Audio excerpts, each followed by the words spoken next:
Welcome to Hampton, everybody. This is, as I said, one of the best preserved plantations in South Carolina. And note I say preserved, not restored. When you go inside, oh dear me. Huh. Oh, I wonder why that is. Okay, when you go inside, you're going to find that most of the bones of the house are in fact 295 years old. So we were very fortunate. We did not have the British or the Federals come through here, so we were not burned down. Our major threat were the moonshiners who came in the 1920s. When it was established in 1731 by Mr. Daniel Horry, it was, of course, a rice plantation. Rice was just been developed as the major crop here of South Carolina, and it made South Carolina the wealthiest of all of the colonies of British North America. When you look, are you all familiar with rice fields? We are. Okay, then I'll skip that part. But the important thing is when you create a rice field, of course, you have to cut down all the trees. And what you do with the lumber is, in this case, you make a farmhouse. And the original farmhouse went from that downspout over there to this downspout here. It's 4 rooms downstairs and 2 family rooms upstairs and an attic. So it really was literally a little old farmhouse. Over time, during the 18th century, there were additions made, and that brings us to the building as it is now. Nothing really new after 1791.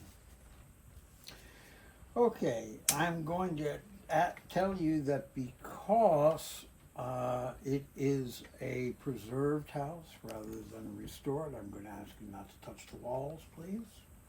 We have paint on there from the 18th century and we want to keep it for a while. And I'm also going to tell you that this is the only entrance functioning in and out. So in the event of emergency, South Carolina requires me to tell you to exit through that door. Okay, that all being said, I will tell you are standing on what was originally the front porch of the house. There was no road here, so anyone coming here came by boat, and that's why this is the front porch, because you came there up that creek. Mm-hmm. That doesn't change really until 1791. Okay, having said all of that, I'm going to take you on an escorted tour downstairs, and then you can go upstairs if you like, and also look more in detail at some of the exhibits. Okay.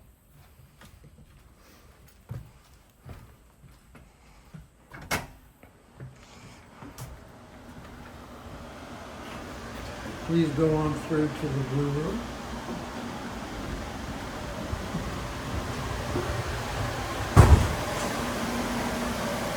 It's gonna be hard to hear.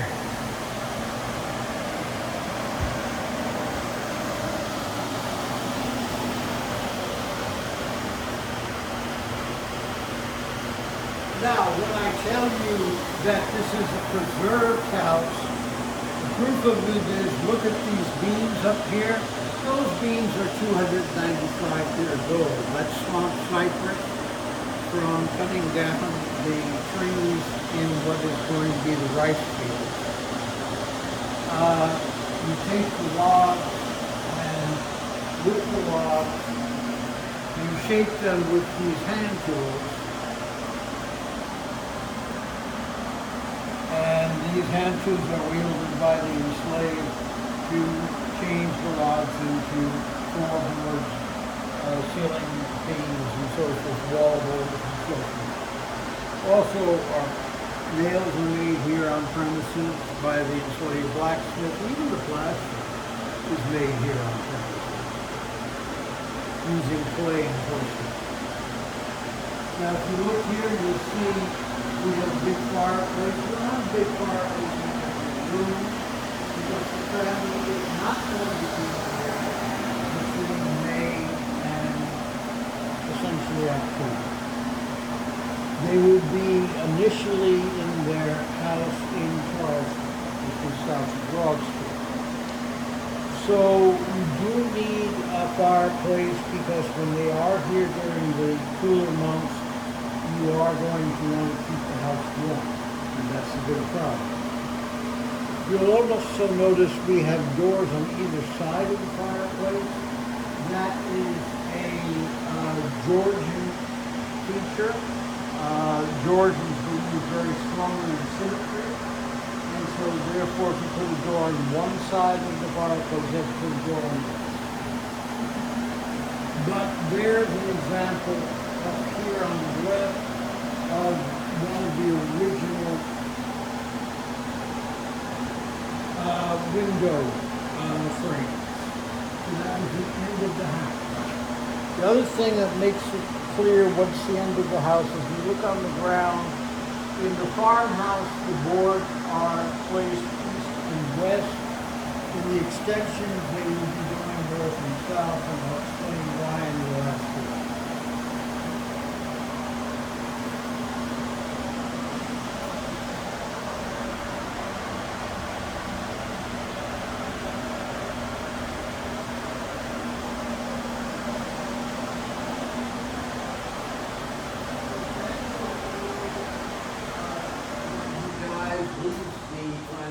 And house to his son, who of course is also named Daniel Horry. But in order to avoid confusion, I will refer to him sometimes unfairly as Horry the Tory. Daniel Horry number 2, a couple of things happened during his lifetime. For one thing, the road that you came in on, Route 17, is now completed between Annapolis and Savannah. So that's the I-95 of British North America. Right. And that means you can get here by carriage or horse or car or whatever.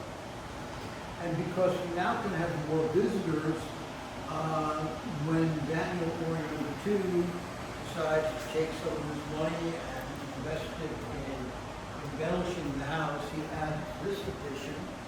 And in this addition here, you have the main dining room. On the other side of the wall, you will have a guest bedroom, which makes sense since you can now come here more easily. What he doesn't do in the additions is add a second story. And so if you look up, you'll see that's a false ceiling. There are false shutters up there. Now let me tell you a little bit about Daniel Horry number 2 and why it's unfair for me to call him Horry the Tory. He starts out, of course, as a supporter of the revolution. Most of the big planters here were supporters of the revolution. And the reason is South Carolina gains its money from the export of rice primarily, which has a huge market in Spain and Portugal and North Africa. But the problem is the British government is trying to control trade. And because of trying to do that, it is forbidding export directly to these countries. And it is placing an enormous tariff on goods imported from those countries. So the big planters, the ones who are making money from exporting of rice, want to get out from under this British governmental control of trade. And so they are generally supportive of the revolution. Daniel Horry number 2 actually is a member of the colonial legislature. He votes for independence. He's also a member of the light cavalry, and that's part of the Continental Army, or actually the local militia. And everything's going fine until 1780. Now in 1780, the British occupy Charleston. They have inflict the worst defeat on the Continental Army during the course of the war. 6,000 prisoners are captured. And when the Continentals try to counterattack at the Battle of Camden, they are trounced. And of course, Daniel Horry is not there as a cavalry commander. He's facing off against the British cavalry commander, who is the infamous Bannister Tarleton. And that's at the Battle of Monk's Corner. And of course, they lose, the Continentals lose that one too. Now, at that point, Daniel Horry comes back here, and he says, well, the only military force in South Carolina, Georgia, and Florida are the British. So I guess they won the revolution. And he takes his son and goes off to England. He pledges himself loyal to King George. And of course, he has guessed wrong, because 3 years later, he comes back after we have won our independence, and he's not welcome here. In part, he's not welcome here because his mother-in-law is here. His mother-in-law is a very famous Carolinian woman, Eliza Lucas Pinckney. And Eliza Lucas Pinckney and her mother are the horticulturalists who have brought rice and indigo as commercial crops to South Carolina, but they are also rabid revolutionists. Actually, the plantation broke down. You can see a restored version of it. When you go to Charleston, you can see the Charles St. Pinckney National Monument. You have to remember that was built on top of the ruins of the original structure after the British burned it down. So she's here, and she doesn't want any part of her son-in-law. And she sends him packing off to Charleston, where he dies 3 years later in one of Charleston's perennial epidemics. Now, of course, he has brought his son to study at Cambridge, and we'll find out what happens to him in the next room. The problem with, of course, I'm not going to go into great detail, but this, of course, is Carolina Gold. This is the version of rice we grew here. It's aromatic, tiny medium grain, and it has a flavor somewhat like cashews or almonds. Very good. The problem is that you need people who know how to grow, and it has to be hand-raised. So where do you find those people? And truthfully, you find them in West Africa, where they've been growing rice for 700 years. And that is the explanation for why South Carolina becomes the center of the transatlantic slave trade.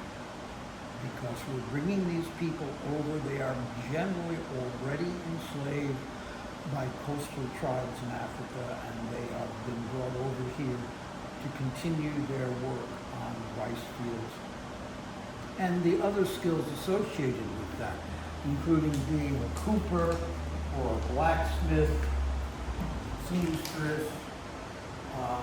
This is something that they would have brought with them. This is called a sweetgrass basket. It's used to dry the rice grains.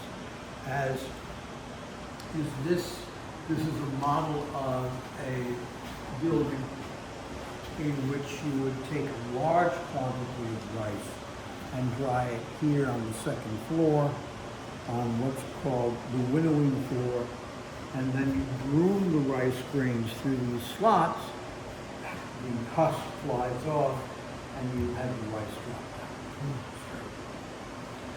The thing to remember is we brought these people here not to teach them skills, with apologies to ignorant Governor DeSantis, but because they were skilled.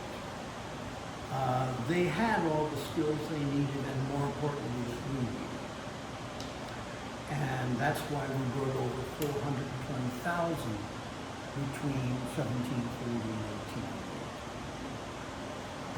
1808. Okay, and the result was that here in South Carolina generally exported during this period over 1 million pounds of rice per year to Iberia and North Africa. Have any of you ever heard of the Tripolitanian War? The war against Tunisia and Tripoli? No? Okay. If you know the Marine Corps hymn, you probably remember the line, from the halls of Montezuma to the shores of Tripoli. Okay, so why is this the first overseas war of the United States? What are we doing off the coast of North Africa? We're selling rice. And then bringing back imports from that region unless we are intercepted by the pirates of that area. And that's why we are engaged in war against Tripoli and Tunisia.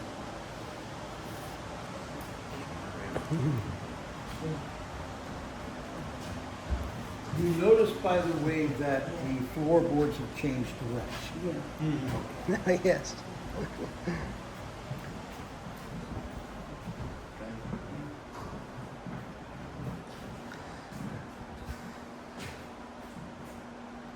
Now, as I said, this was a guest bedroom.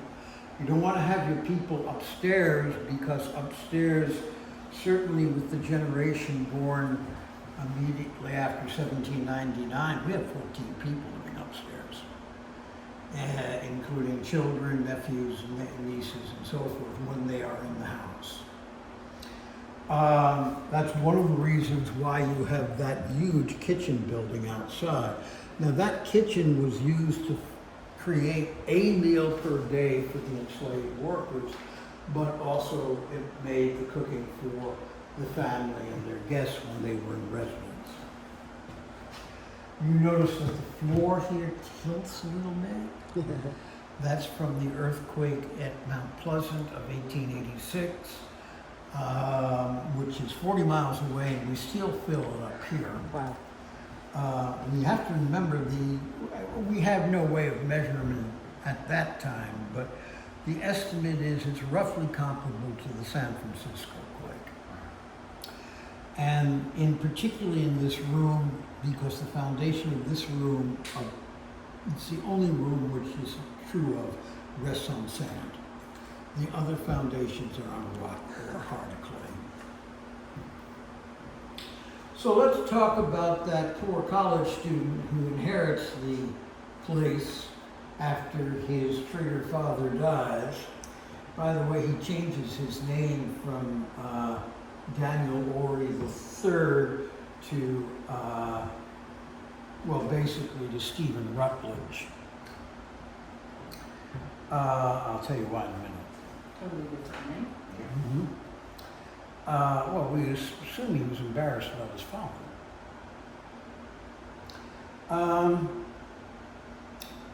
He doesn't finish at Cambridge. He also doesn't come back here. He keeps writing to his uncles, the Pinckneys, saying, I'm coming back on the next boat back to America. Never does. Instead, he discovers the wonders and delights of the city of Paris. And he goes to Paris. He eventually marries a cousin of the Marquis de Lafayette. He becomes a French citizen. And that works out well for us, because his 2 children predecease him. And under South Carolina law at the time, the plantation and the house would have gone to a distant male relative. You all remember Downton Abbey? Mm-hmm. That's the same thing. But he's not a British citizen or South Carolina citizen. He's French. So that means he can will the plantation to whoever he wants to. And he wills it to his wife, who also never comes here, and to his sister, who has done very well. She has married a nephew of the governor. She has married Frederick Rutledge. So the family name here changes from Horry to Rutledge, although they are still the descendants of Daniel Horry I. Anyway, she continues to operate the plantation until her death in 1858, or rather she owns the plantation till her death in 1858. It's actually being operated a lot by her eldest son, Edward Rutledge, who inherits the plantation in that year. But he's a retired U.S. Navy officer, and he's also kind of old to run the plantation. So eventually, in 1861, it goes to this very dashing-looking gentleman. That is Henry Rutledge.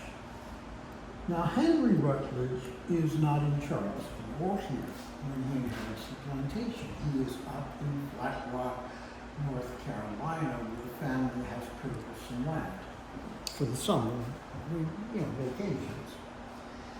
Unfortunately, it's 1861, and there's other things going on. Specifically, by a narrow margin, North Carolina chooses to join the Confederacy. And so Henry Rutledge enlists in a North Carolina regiment. He rises within a year to be colonel of that regiment. He is severely wounded twice during the next 4 years, but he does not come back down here. He stays and recuperates with the soldiers up in Virginia, where he's operating. And he doesn't get back down here until 1865. In the next room we'll talk about that. But the thing I want you to know about is that I told you that Harriet, the sister of the third generation, she's here until 1858. She's old. Even Edward, her son, who enlisted in the War of 1812, is old. So who's running the place? And who's running the place during the Civil War? They are. Now that's a list of names of the enslaved, which comes from the inventories you take when an owner dies. It's not only their names, it's also their approximate value, first in pounds and then in dollars. And that tells us what they were doing for a living.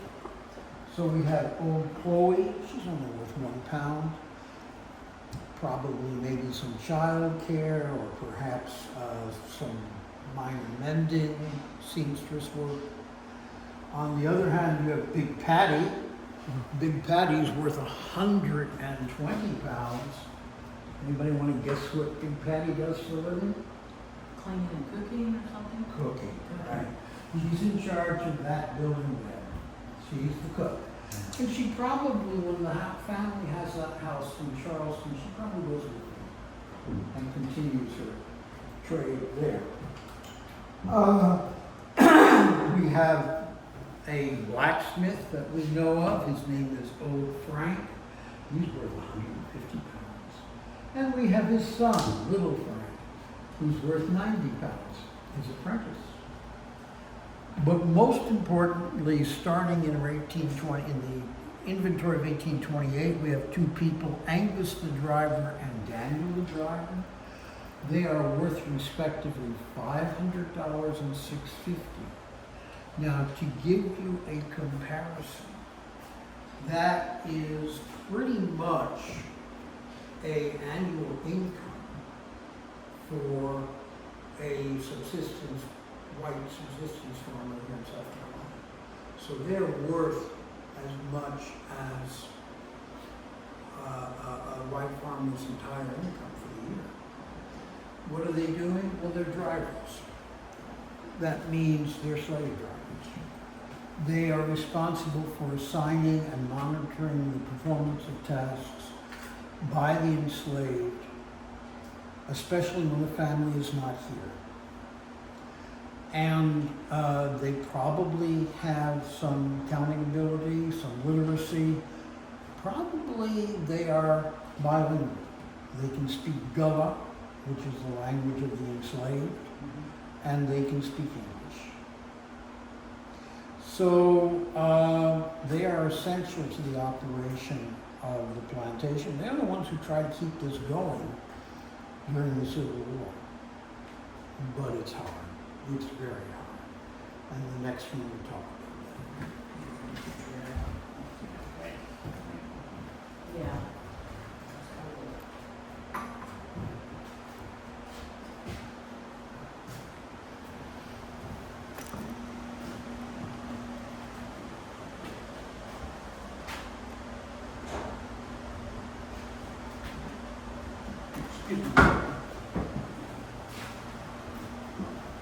Hello? Hello? Is someone in the house?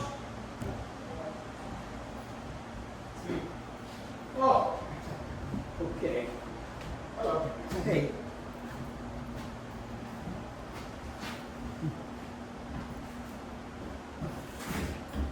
Just doing some stuff downstairs, guys, not calling us. That's okay, I thought I heard something. Yeah. Moving slate downstairs. Okay. So, what happens is when Henry comes back from the war, he's broke. He's been paid for 5 years in Confederate currency. He's probably invested in some Confederate war bonds. There's been no rice export for years because of the Union blockade. So he comes back here, and not only is he broke, but the formerly enslaved are trying, they're want to get paid now. And he can't do that. So they go to the sharecropping system.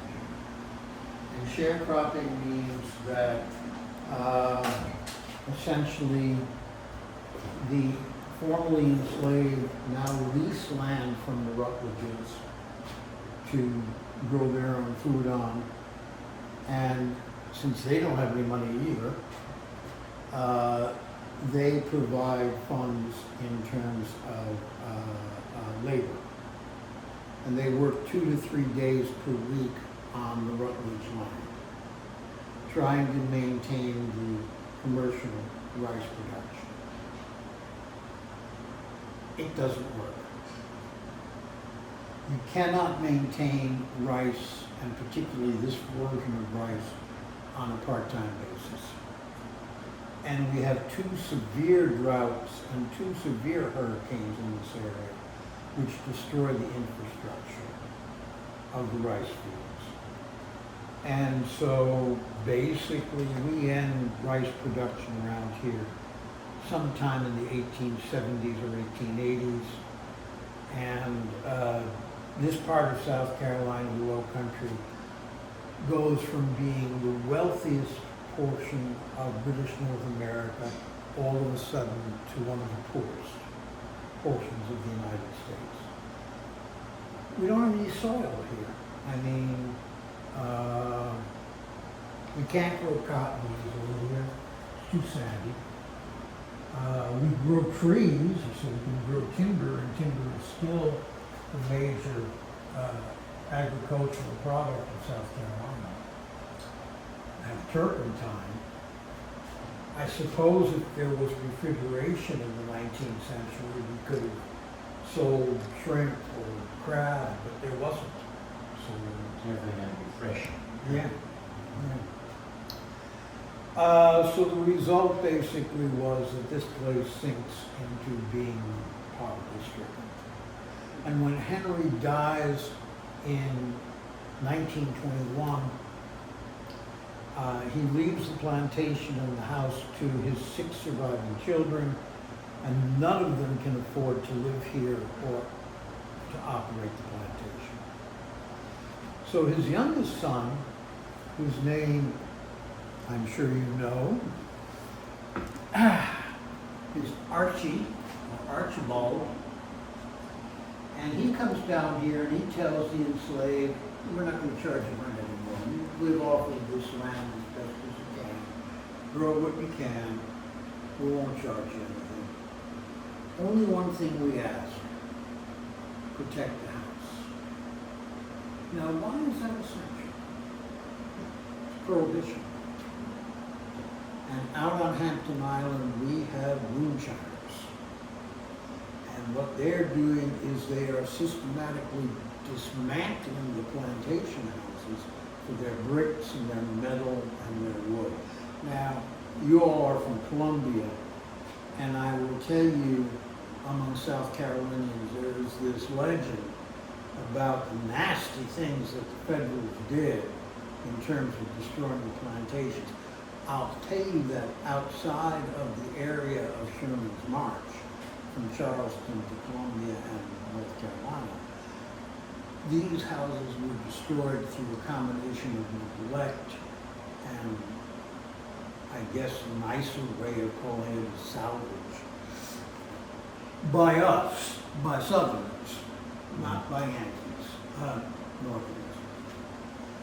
So that puts to rest that legend. They needed material for that borrowing from many places. I'm sorry? They needed material to build other things. Yeah, exactly. They have Exactly. So, what happens? Well, Archibald does come down here eventually. He comes down here when he retires from teaching in 1928. And he and his wife and children live off the land. He shoots game in the woods, they have a kitchen garden, and so forth. But more importantly, he's raising money by selling his writings. And he's writing memoirs of growing up in the post-Civil War South. He's writing poetry, he's writing articles for Field and Stream and other sportsman magazines, because he is a great hunter and sportsman. And with the combination of those royalties, occasional tours, and his pension, he is able to work to preserve the house. Not alone. He has the assistance of the woman in that photograph. That is Sue Alston. She's born by the Bathans, where you were earlier. She's born there in 1879, the daughter of enslaved parents who are now emancipated. And she guides him to preserving and maintaining the gardens and paths and so forth around the house, while her sons assist in the process of preservation. In fact, one of them becomes our first partner. The result is, however, they do age here. And by 1961, as you can see from that photograph, they really are too old to continue the hard work of preservation. So Archibald sells off the furniture to create the Friends of Hampton, the foundation which helps to preserve the house. He also sells the house to the state of South Carolina with a requirement that we do not restore it, we preserve it. And that's why you can see what's with us today. I'm sorry to say that while Archibald was extremely well known during the 1930s and 1940s, he's become less well known nationally today. While he was very kindly disposed towards the African American population, if you read his works, they do read a bit condescending because it reflects the context of his time, and so therefore they're not as popular as they were once. Okay, do you all have any questions? So as far as, I mean, they just, the two doors that are here, was it just like ornament, well, that one actually goes downstairs. But this one is ornamental. Is it used as a closet or anything? You don't have closets here in the South, generally speaking, until the 20th century. Oh, yeah. Now, Archibald did put in electricity. So, what you're standing in right now is a little bit of a modern kitchen of the 1930s. Little kitchenette. He certainly wasn't going to use our big. Yeah, you went the way out there. Got coffee.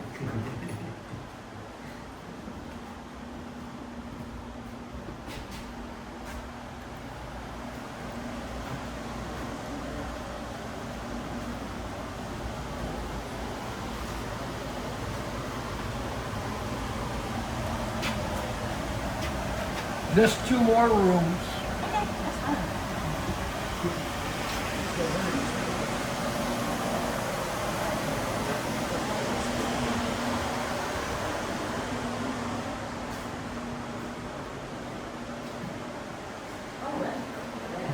Now, this is my favorite room of the old farmhouse.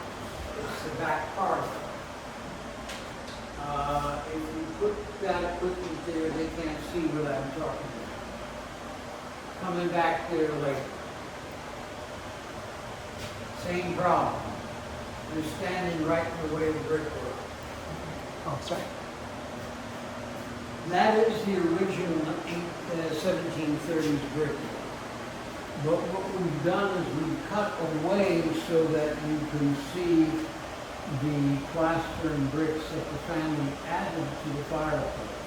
And that moved the firebox closer into the room. Because starting at about 4:30, 5 o'clock, when the family is in residence, this is where they're all adjourned to. And so this is where you want to keep it very well. What you'll do is you will signal downstairs using the bell pull systems to the servants downstairs to come up, set the table, serve the meals. We know we have a table in here, a harpsichord, a violin, a music stand. So my assumption is that up to about 1765, family would congregate here. The ladies would play musical instruments and sing, and that would be the entertainment for the family for the evening. Then they'll adjourn to the ladies' parlor. While the gentlemen stay here, they'll smoke, they'll play dominoes, cards, talk politics, economics, that kind of stuff, business. And they'll drink beer and not beer. They'll drink wine, brandy, and rum.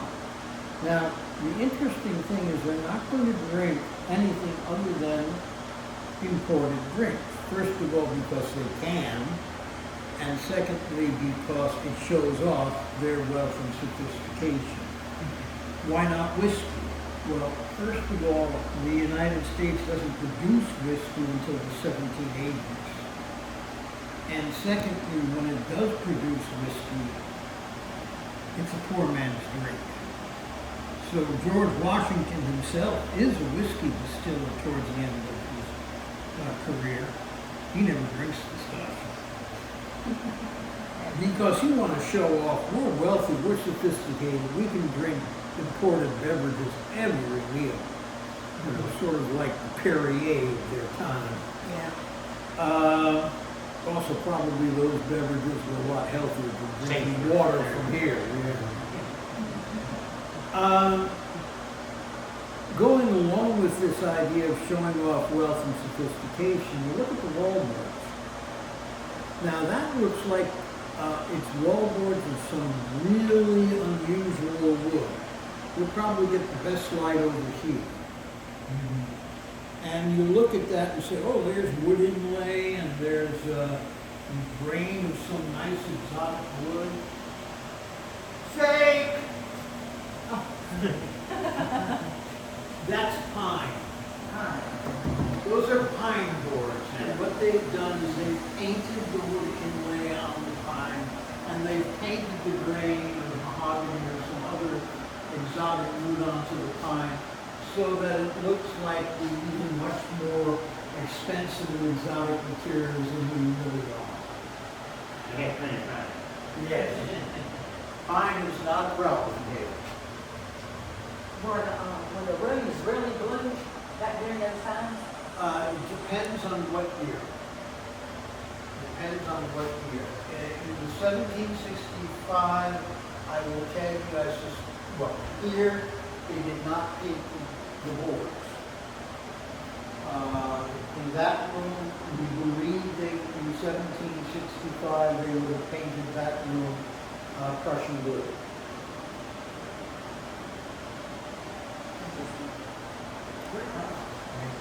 So, what's going to happen in the evening is you're going to signal for the servants to come up. They'll set the table in here. Or after 1765, they may set the table in the other room. Or they may set the table in this room.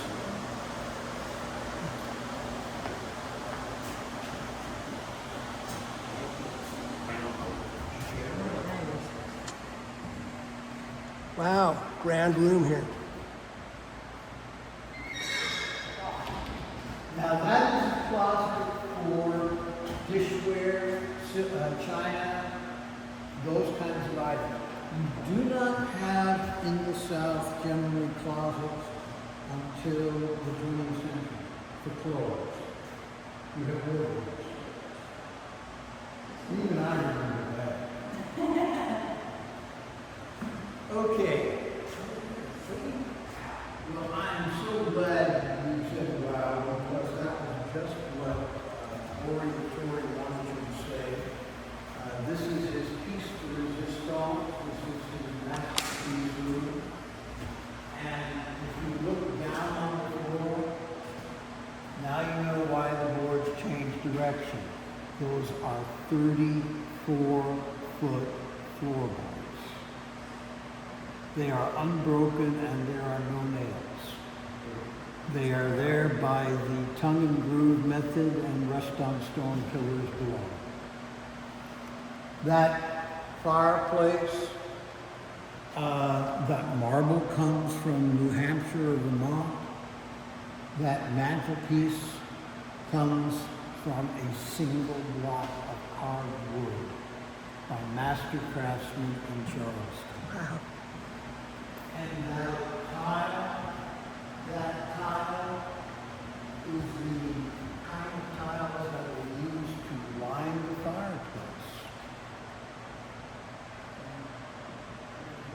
Now they are already antique tiles in the 1770s because they are Delft tiles from Holland in the 17th century, and they are Italian tiles from the Renaissance in the 15th century. So they are putting these tiles here where these bricks were. And probably should not have me do that. And they're putting them there. They do provide some insulation for the fireplace, but mostly they're there to simply say, look, we've been to you. Look what we bought while we were there. And brought over on our wooden ship back to decorate our fireplace. Wow. All of our furniture here would be from England and France. What we would use the room for primarily family gatherings, maybe local gentry might gather, probably not for dances and balls.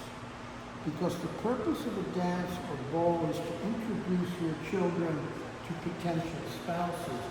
And, you know, as nice as this is, we're isolated.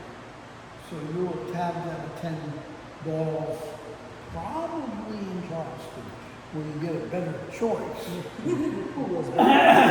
marriageable spouses. We do know of 2 occasions in which this room was used specifically for reception, and they were both on May 1st, 1791.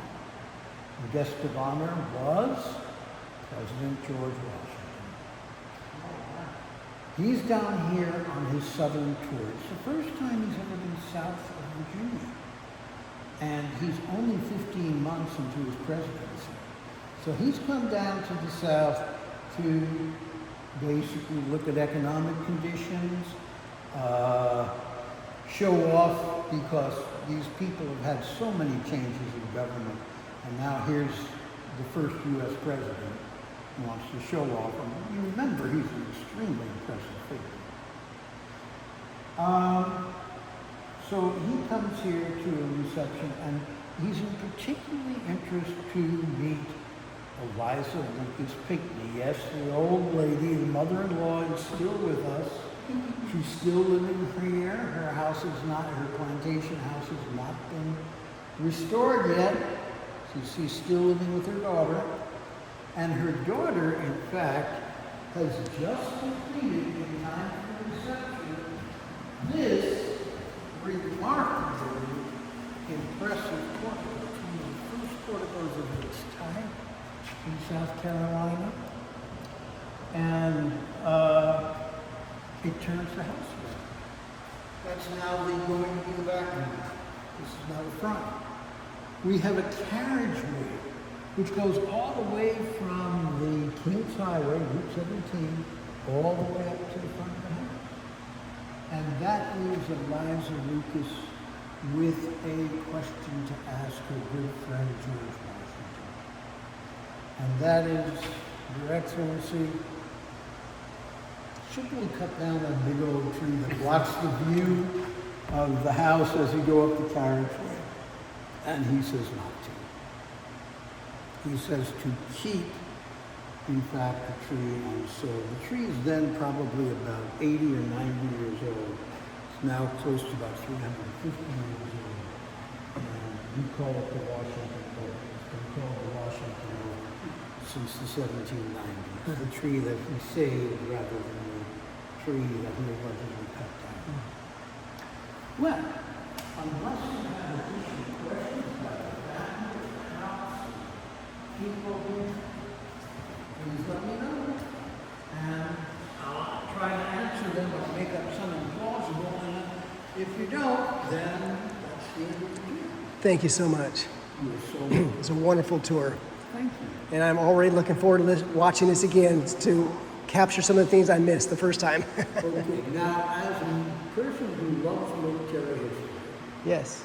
I exaggerated slightly when I said there were no battles fought near here. Although the battle that was fought here is a very strange one. In February 1782. Well, we've already had the battle at Yorktown. So essentially we're moving towards independence already. But we have 2,000 British soldiers under siege by the Continental Army in Charleston. Now it's kind of a loose siege, but they're hungry, they're starving. And they are going to be evacuated at the end of the year, but in the meantime they have to eat. So the British send out a cavalry unit, a large cavalry unit, out here to what is essentially the far end of Charleston County. And they encounter, about 3 miles from here, Francis Marion's troops. Although Francis Marion himself is not there, but his unit is. And they fight a battle at a place called Wambaw Creek. It's about 3 miles from here. And it is the last significant British victory in South Carolina. They defeat Francis Marion's troops. They are now free to, let us say, collect food or pillage, if you prefer, from this part of Charleston County. And that keeps them alive for a number of months because Marion's troops are badly defeated. One of the unusual things about that is that part of the cavalry unit was the independent troop of black hussars, who are the first African-American unit to be organized and officered by African-Americans in the United States. Now, they're fighting on the British side, but apparently they gave a very good account of themselves. About that, when I'm in Charleston, I want to go to the Hayward Washington House Museum. Because, as you know, that's where George Washington stayed with his friend Thomas Hayward Jr. there. Yeah, he was able to do that because Thomas Hayward was quite old at that point. Generally, George Washington avoided staying in people's houses as president because he thought it would send a wrong signal and imply a political alliance. So, for example, while he attended 2 receptions here, and the Pinckneys actually were about as close to Washington as any Southerners were, he did not stay here. He pressed on to Mount Pleasant. Well, thank you so much. You're most welcome. Now, are the upstairs available as well? Yes, the upstairs are available to you to go upstairs. And I will wait out.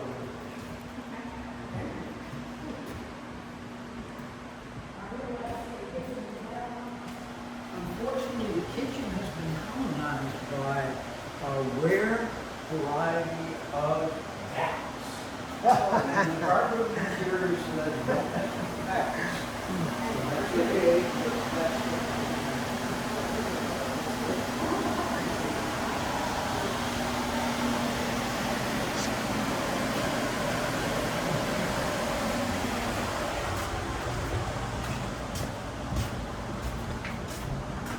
So we should just go up this way then? Mm-hmm. All right, thank you.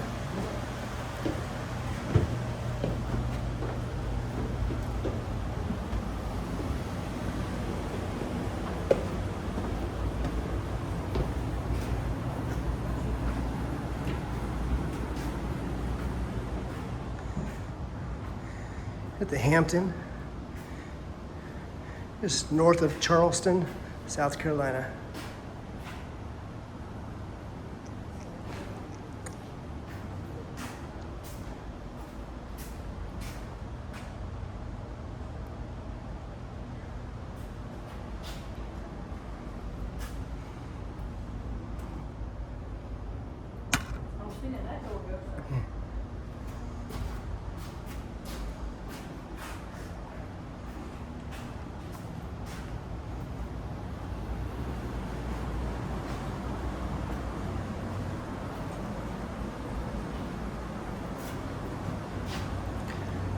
There's the Washington tree from this view, the front portico.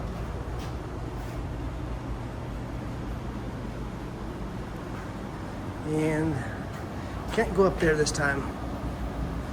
It's fascinating stairways through here.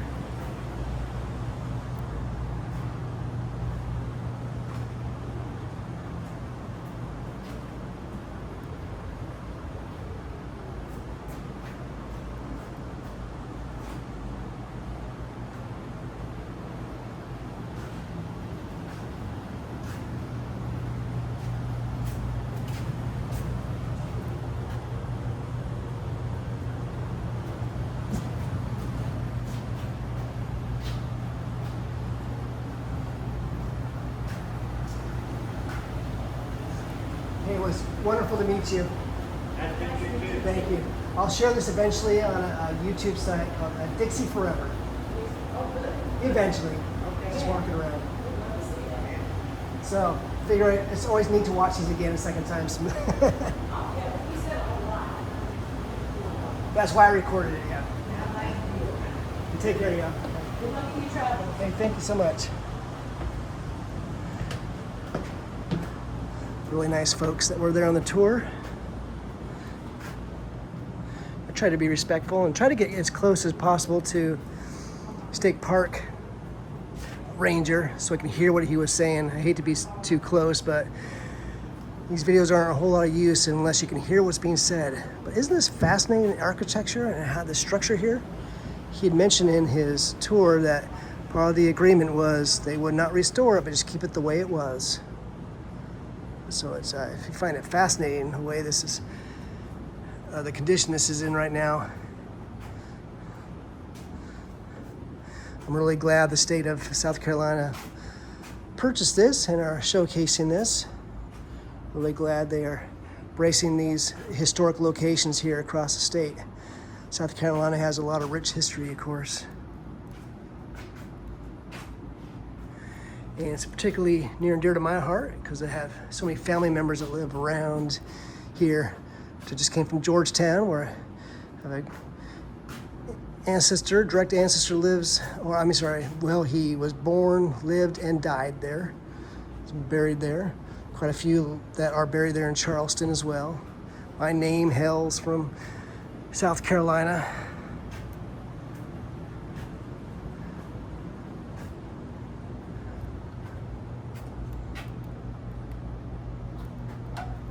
Just walking through this interesting house here. Of course, we just came through this side. Really interesting architecture. And the way this has been preserved like this. Not restored, but preserved. Just kind of doing a double take through here.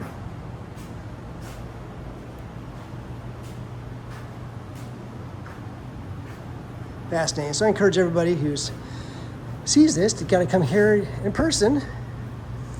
I share these videos largely just to encourage people, encourage tourism, encourage people to embrace and respect, honor, and try to support their history.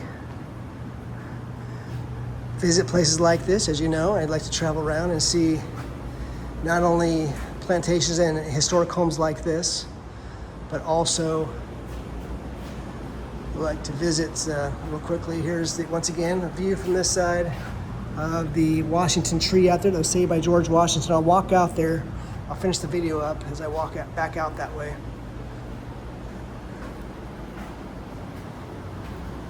A fascinating staircase right here. Really cool.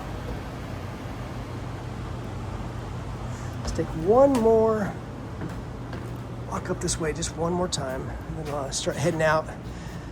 I see my wife just called, so I better give her a call back as soon as possible. All these, really glad, we're very fortunate this plantation is still here after all these years. We've lost so many really beautiful, so much beautiful architecture, so much beautiful homes over the years. Can't help to wonder if my own ancestors came through here as well. Because actually, after all, it was my ancestor who owned that Hayward, Washington house, and was friends with George Washington as well, and was very prominent in South Carolina. Thank you, sir. You're welcome. I'm gonna start walking back out.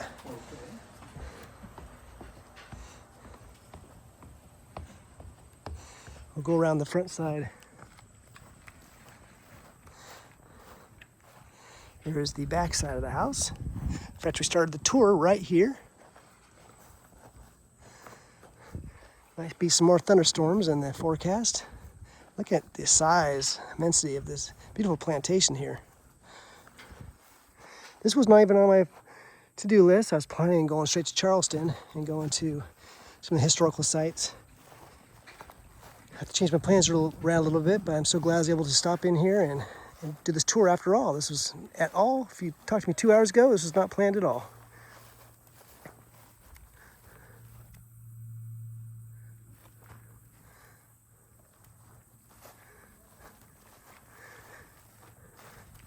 Video is approaching an hour long now.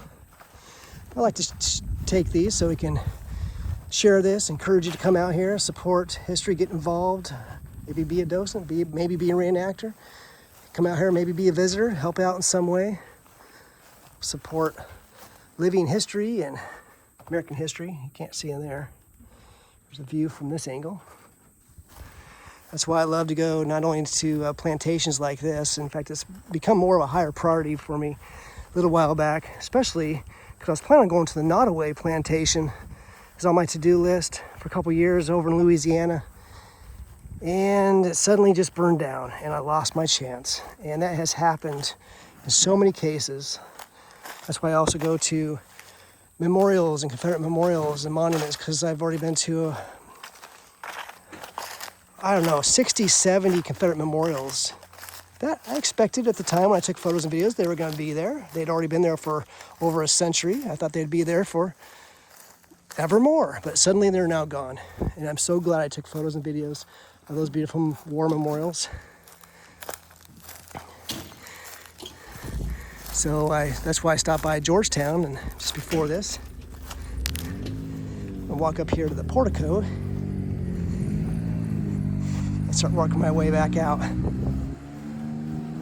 can see right here, this is the Hampton Plantation. It's been designated a registered National Historic Landmark way back in 1970. There's a little place that goes underneath here. Might as well walk through here.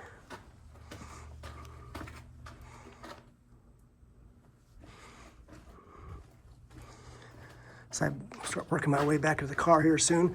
Definitely want to stop by and see the George Washington tree though, once again. But there's so many memorials and monuments that I've been to that I regret not taking more photos and more videos than I have. That's why I take my drone around with me too and try to capture as many professional videos and photos as I can. Just in case something happens and they're removed. Just in case the cancel culture, woke, what I call Mayoist, people who want to destroy history, just in case they came to power, start removing these things. That's why I stopped on the Confederate Memorial at Georgetown, South Carolina. I have family members who lived there. Stopped in there just before I arrived here. But I was on my way to Charleston to stop by the Confederate Museum over there. I've been to most of them around the country, but that's one that's been elusive because every time I go in Charleston, it's been closed. And I may miss it again today. I'm planning on going to Columbia tomorrow when they raise the Confederate battle flag and on the state capitol grounds again. They allow that to happen once a year. It used to be 365 days a year, and it's just once per year, so I figure I should support that as well. Part of American history. So this is that George Washington tree, and so they're saying this is already about 40 years old or so when George Washington came through here. Well, look what a beautiful, large, massive tree this is. In fact, there's two historical markers to this, as you can see this right here. The George Washington oak. This tree was saved by him when on visit to this plantation in 1971. So impressed with all the Spanish moss. Just think of the history.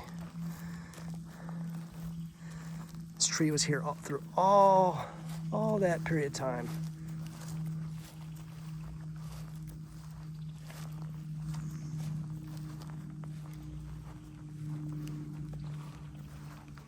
That's why I also stop by and see not only plantations, but like I said, monuments, memorials. But also I'll stop by even schools, because they are changing some schools once in a while. But things like this, even trees. And that's why I also make it a point to go see as many covered bridges, for example, as possible. Because I've already been to some covered bridges that have been since washed away, and they're not going to be replaced. So that's why I think it's so important. That's why I like to capture these on video as much as possible. This right here speaks about the Washington oak, rooted in history. The Washington oak. This live oak tree was already old, at least 40, when George Washington visited. Hampton was one stop on the president's tour of the southern states in 1791. According to legend, Harriet Horry asked if she should remove the tree to improve the view from the portico. Should she remove this tree right here to improve the view? You know, and George Washington's words had a lot of weight. Washington replied, "Let the tree stand." The family dubbed it the Washington Oak in his honor. You know, I would do the same thing. If George Washington wants to keep the tree here, I'd be doing the same thing. Now you might see there's a little bell up here that makes there's a little reference to it. You can see that right there. This also speaks to that. It says, "Can you spot the bell high in the tree? Historians believe it is a plantation bell, a tool of obedience used by Southern slaveholders to control enslaved people. They rang the bells out at all hours." Who knows, though? It's all speculation for that.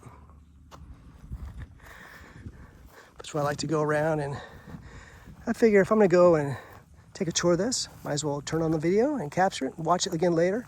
Maybe I can, you know, some people who are considering coming out here would like to watch that. Or maybe a lot of times people just can't ever make it out here. That's one of the reasons to take videos, for people who just never have the opportunity to come out here. But definitely they should come out here and support, come out here and take this tour just like I did. It's only $10. It's not an issue at all, right? Come out here and support these historic sites. Get involved. So I really appreciate the people who help out as volunteers, get on the boards, protect and defend historic sites like this. And that includes preserving memorials, pushing back against the woke cancel culture as well. Because I've seen a lot of Confederate memorials, but it's not just that. Where I live in Virginia, the woke, what I call Mayoists, were actually removed Thomas Jefferson from a school name. They actually renamed and removed the name of George Mason, one of my favorite people who ever lived. Favorite founding father, who is responsible really for Declaration of Rights, or the Bill of Rights, as we know. Can you believe it? Schools are actually removing the names of people like George Mason, the father of our Bill of Rights. They also removed the name of George Wythe, who was a signer of the Declaration of Independence. They also removed the name of Thomas Nelson. He gave his all for this founding of this nation. And yet, school, the people there, school boards, removed his name as well. And I can go on and on and on. So you know, if they're actually removing the names of famous, important founding fathers like that, you know the kind of the bent and the twist they have on historical interpretation there in the schoolroom. You know they're not being friendly in how they relay the life of these very important intellectual giants. So I'm really glad. I was not planning on doing this. Glad I came through here. Now I'm gonna go check the schedule, head on down to Charleston, see if the Confederate Museum's open. If not, see if the Hunley Museums may be open. If not, I'll stop by there's another church I want to go see, a church that was, just got to start back in around 1701 or 1702, really early on, and the British came through and they burned it down around, I think it was the 1820s or so. And then they rebuilt it, and the Union soldiers came through and they did the exact same thing. Burned it down. There's several examples of that around South Carolina where British came through and destroyed things, and then the Union soldiers came up and says, we're going to do even worse, and did it as well. Originally, when I saw that this was the Hampton Plantation, I thought it was associated with Wade Hampton, because I've seen so many historical signs referencing him. There's a statue of him on the Capitol grounds there in South Carolina, on the State House grounds. But it's not. This is something different. All right, walking out towards, there's the visitor center where you start. Once again, only $10. So cost is a non-issue. Nice little facility here. Nice little place to stop for the state. Here's some visitor information. The Hampton, so once again, just finishing this up now. At the Hampton Plantation. The Hampton Plantation State Historic Site, formed as a rice plantation on Santee Delta, owned by the Horry, Pinckney, Rutledge family from the early 1700s through the 1970s.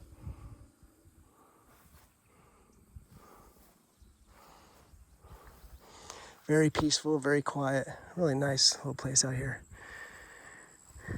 Of course, it is July 2025, so it's warm and it is humid, but not too bad. Got a little bit of sweat, but glad to be able to share this once again from the Hampton Plantation State Historic Site, just north of Charleston, South Carolina.